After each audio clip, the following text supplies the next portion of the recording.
Hi everyone.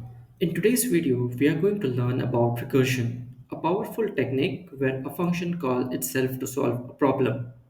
We'll explore how it works, why it is important, and break down key concepts with example. By the end, you'll know how to write and use recursion with confidence. Let's get started. Recursion is when a function calls itself to solve a smaller parts of a larger problem.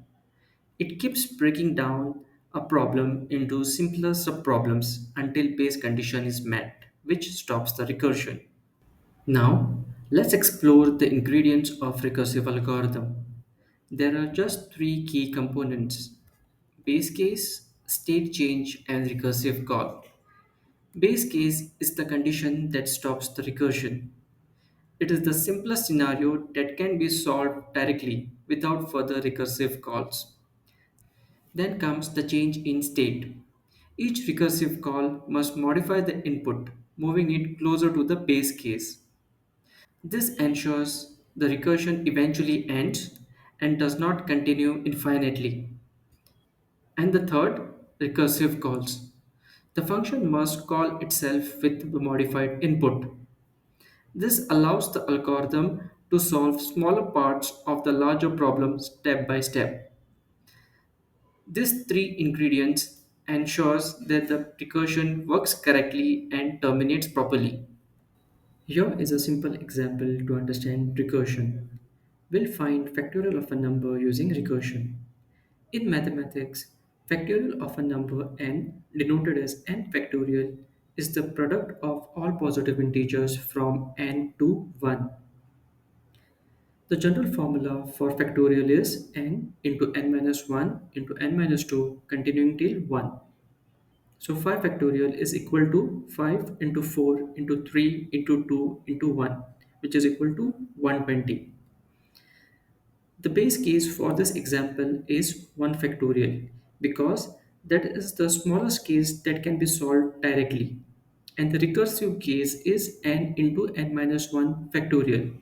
This breaks the problem into smaller subproblems until we reach the base case. Using this understanding, let's now implement factorial using recursion. We'll now define a function called factorial that takes one input, a number. We first check for the base case. If the input is 1, we'll return 1. Otherwise, we'll reduce the input by 1 and call the same function. We then multiply the current input with the output of the recursive call. This continues until we reach the base case. This is how we compute factorial of a number using recursion. Now, let's take a closer look at what happens behind the scene during recursion, focusing on winding and unwinding. We'll use the factorial example, where the base case is 1 factorial and the recursive case is n into n minus 1 factorial. During winding, the problem is broken down into smaller subproblems. In this case of factorial, the problem will be broken down from factorial of 5 to factorial of 1, adding each recursive call to the memory stack. So we start from factorial of 5. 5 is not a base case, so it calls factorial of 4. Factorial of 4 is not a base case, so it calls factorial of 3. Factorial of 3 is again not a base case, so it calls factorial of 2. Factorial of 2 is not a base case, so it calls factorial of 1. Factorial of 1 is a base case, so it returns 1. Once we reach the base case, the unwinding begins, calculating the factorial step by step until we arrive at the final result. Factorial of 1 returns 1 to factorial of 2. Factorial of 2 will return 2 to factorial of 3. Factorial of 3 will return 3 into 2, that is 6 to factorial of 4. Factorial of 4 will return 24 to factorial of 5. Factorial of 5 will then return 5 into 24, that is 120. And that is the final result. At this point, I encourage you to pause the video, grab a pen and paper, and try illustrating the recursion process for Factorial. Break it down into winding and unwinding steps to see how it works. Now, let's explore the types of recursion, starting with tail and head recursion. In tail recursion, the recursive call is the last operation in the function. No computation happens after the recursive call returns. In head recursion, the recursive call happens first before any computation. The computation occurs only as the function unwinds.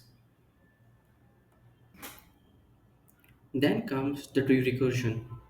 In tree recursion, a single call generates multiple recursive calls. This leads to a branching structure resembling a tree. This approach is commonly used in problems like Fibonacci series, tree traversal, or exploring multiple paths. For tree recursion, let's take the example of Fibonacci series. The general formula is f of n is equal to f of n minus 1 plus f of n minus 2, with f of 0 and f of 1 as the base case. If you observe the function below, a single call to Fibonacci of n triggers two recursive calls, Fibonacci of n minus 1 plus Fibonacci of n minus 2. This leads to a branching structure. Let's see an illustration for Fibonacci of 4.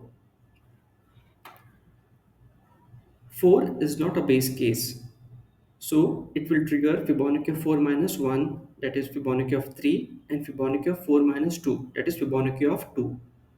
3 is not a base case, so it will trigger Fibonacci of 2 and Fibonacci of 1. Fibonacci of 2 is not a base case, so it will trigger Fibonacci of 1 and Fibonacci of 0. 1 and 0, Fibonacci of 1 and 0. These are the base cases. So the recursion will start to unwind at this point.